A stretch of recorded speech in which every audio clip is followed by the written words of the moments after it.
How's that? Well, you mentioned you got into another one of your guys, a former UFC champion. That also there's the old story that maybe you can clean up. And that's Rich Franklin, and he was on like a seven, like they signed a like a long term deal. Yep. Where like he outgrew it really fast. And then all of a sudden it's like he's fighting for like, 14, 14, 16, 16 kind of jumps. Take us through that, because I know that you're trying to, that's part of why Rich and why afterwards is that, basically love between you and Rich. I mean, Rich came up to you and said, "Hey, here's your 20." Yeah. Oh, we're still it's because tight. of what you guys. It's because of what you guys have been through. Tell us all that. Okay. What happened was, at that time, they didn't sign contracts for the UFC. They'd say, "Hey, what's Rich doing? You want to?" And he went in and fought. He made 5-5, and he was now like 11, 12-0. And we were supposed to fight again in December. And then Joe called me and he goes, "Look," he goes, "we got 9 fights for December. The only one I don't have is for Rich." He went to Dana, and Dana said, "Just do 8, and we'll do Rich in the new year." Well, I go, "Joe," we've been, what do you mean? I mean, I had talked Rich into quitting his teaching job and going full time, because I said there's no part-time champs. And we had a really famous meeting between us out in the parking lot of a Dave and Buster's, where we had a heart-to-heart over whether I thought he could make it or not. And he quit his job and caught a lot of flack from his wife and stuff. And they were just dropping him off. So I had a deal for him to go and fight. Who am I thinking? Yoshida or what? Like, I'm missing the name. I get old like this. Okay, that's okay. In Japan, No, who is it? The guy that always the guy that's Japanese and American, always backs up.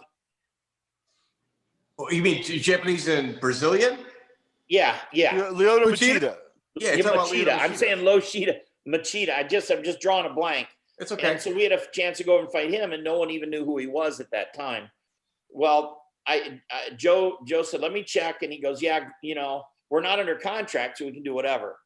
Well, so we go over, we lose, and the UFC doesn't use him for 9 months because Dana says, to this day, he broke our contract. He went to Japan, and Joe Silva goes, "No, Dana, he didn't." He goes, "You didn't give him." And Dana's like, "That's not how it happened."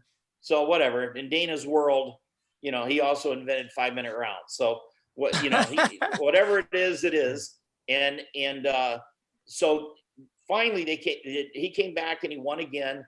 And they're looking at Rich like, this could be, he's a perfect champ, good looking guy, well spoken, educated.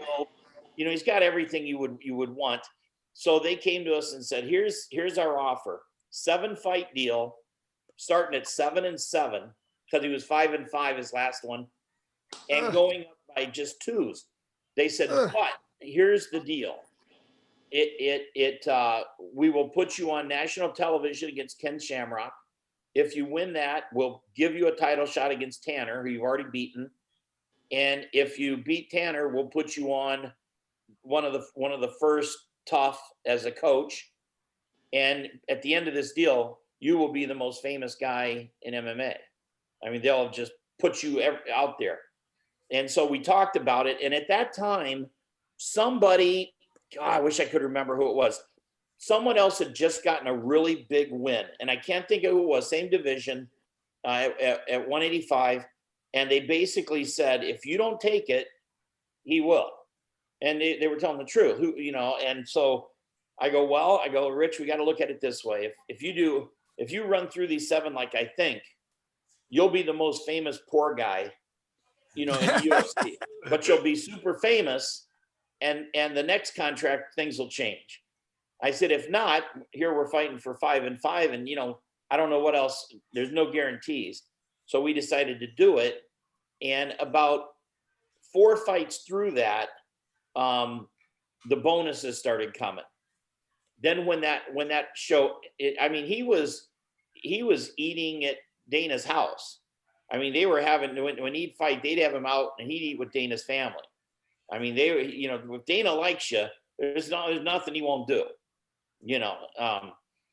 So he was part of the family, even though they still held against him the Machida thing, because he still thought he was not loyal. Rich never turned a fight down. We questioned a couple that we thought, is this really the right move for him? And not because they're too tough, mostly because they're not famous enough. You know, why would we? You look where we're at, and now you want us to fight a guy that's 9-1. I mean, you know, I think we're past that. And those were the things. But once that 7-fight deal ended, we renegotiated. Everyone at that time was getting pay-per-view now, but the pay-per-view was always, you know, who really knows how many people buy those things? That's why I was wondering, did you question that at all? Did you question? I mean, how do you even verify that? Of course. How do you even, you know, I mean, you know, here, I'm nobody asking a cable company for the real numbers. Dana's a guy that's making them millions and millions of dollars. And if he says, you know, give him these numbers, he probably will. Yeah. So I you know, I'm realizing this is not good. The other thing was, what I questioned was, what happens if it's not a pay-per-view? Now Rich is headlining a fight night. How do we get paid then?